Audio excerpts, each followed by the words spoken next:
moving on, to the passing attack. I guess we'll start.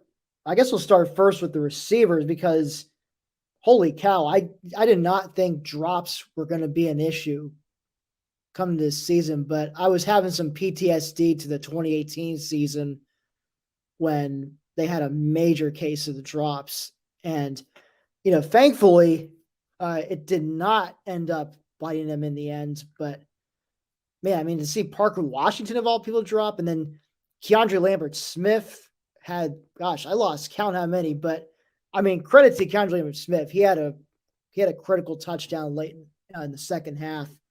Just catching a pass and just down the middle and just blew past all the Purdue defenders for a touchdown. But man, you had those drops. I mean, Tyler Warren had a drop.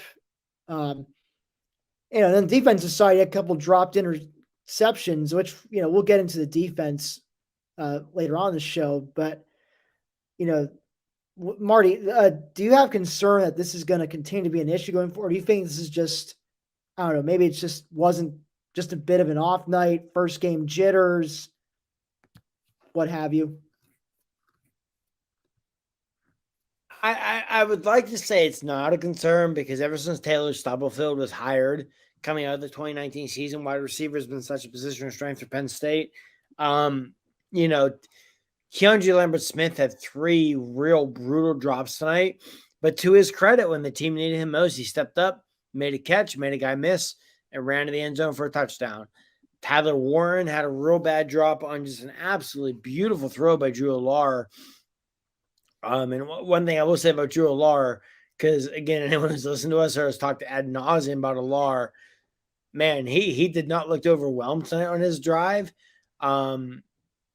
He got Penn State to a second and short, made a just perfect throw that Warren dropped, and then made a bad read on a play where he should have run with it.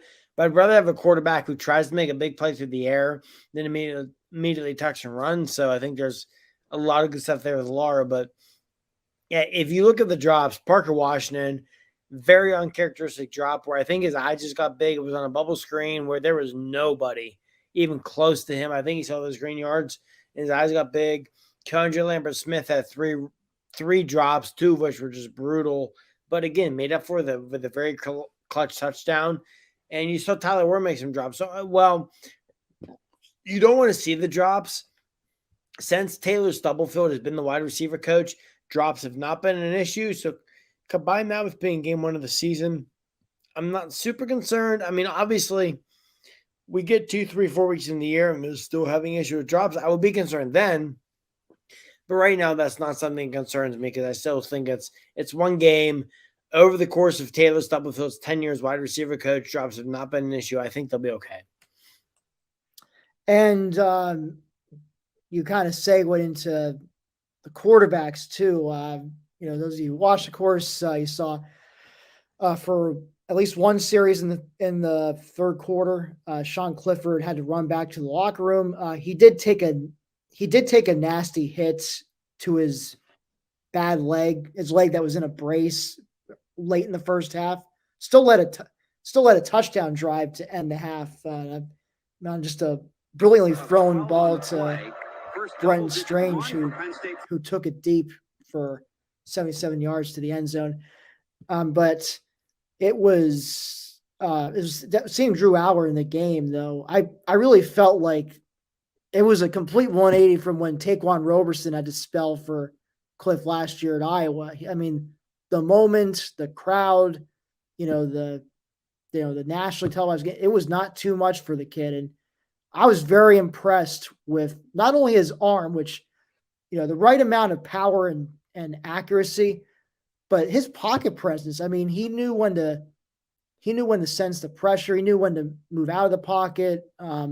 There were, of course, some freshman mistakes that you expect. I think there was a third down pass. He threw one to, I think he was trying to find Mitchell Tinsley, kind of threw it a little bit behind him, but he had plenty of real estate in front of him, and he could have just easily run. No, he probably could have just, slow jogged it for the first down because there was nobody within maybe 10 yards of him.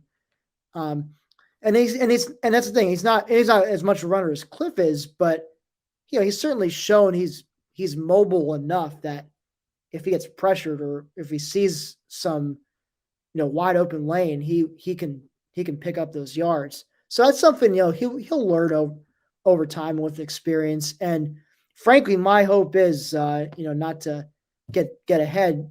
We'll talk about Ohio later in the show, but my hope is we see Drew Allar again next week against Ohio in more than one series because Penn State builds up a big enough lead and you can get some key game experience. But I don't know about you, Marty, but I at least feel good about the post Sean Clifford future with Drew Allar. Do you know? Absolutely. I mentioned it earlier in the show. His one drive, he did not necessarily look like a true freshman. You mentioned the play where he tried to force it in Tinsley, should talk to run. That's something you can coach. I would much rather have the quarterback who's trying to force the throw than the quarterback who immediately tucks and runs. If not for that drop by Tyler Warren on the drive or Drew Allar was in the quarterback, it's a real possibility Penn State scores on that drive. He looked composed. He'd not look overwhelmed by the moment, which, first game of your true freshman season on the road, blackout environment against a conference opponent, for you to look composed, that says something. And just when the ball leaves his hand, man, it's like watching like Max Scherzer or someone like that pitch. It's just when the ball comes out of his hand, it's different. It's special. You see the talent. And I think that's something that Penn State's going to have to battle all season is the fans calling for Drew Allar. In a lot of ways, I think Sean Clifford missing that series might have been the worst thing that could have happened to Penn State because you're going to have fans. The fans are going to be calling for Drew Allar no matter what. Now they're really going to be. And they're going to overlook, and I will admit I will be the first fan who at times will do this. I'm going to overlook that great drive by Clifford at the end where the composure, that senior leadership kicked in, and he helped lead Penn State down to the game-winning score. But yeah, it's like you said, it gives you a lot of confidence in what's come next. And I do think this season, in some ways, it's weird to say because this is a good football team. This is a football team that could win 9 or 10 games and not be a stunner. But in a lot of ways, this season is about building for next season because I think 2023 is the year things can really start to get fun again in Happy Valley. And I think a big part of that is going to be Drew Allar. So, yeah, it'll be interesting to see what happens. Like you said, hopefully next week against Ohio, he can get 2 or 3 series with Penn State way out in front, let him run the offense a little bit, let us see that arm talent. But, yeah, I think the long-term future of Penn State's offense is in very good hands with Drew Allar.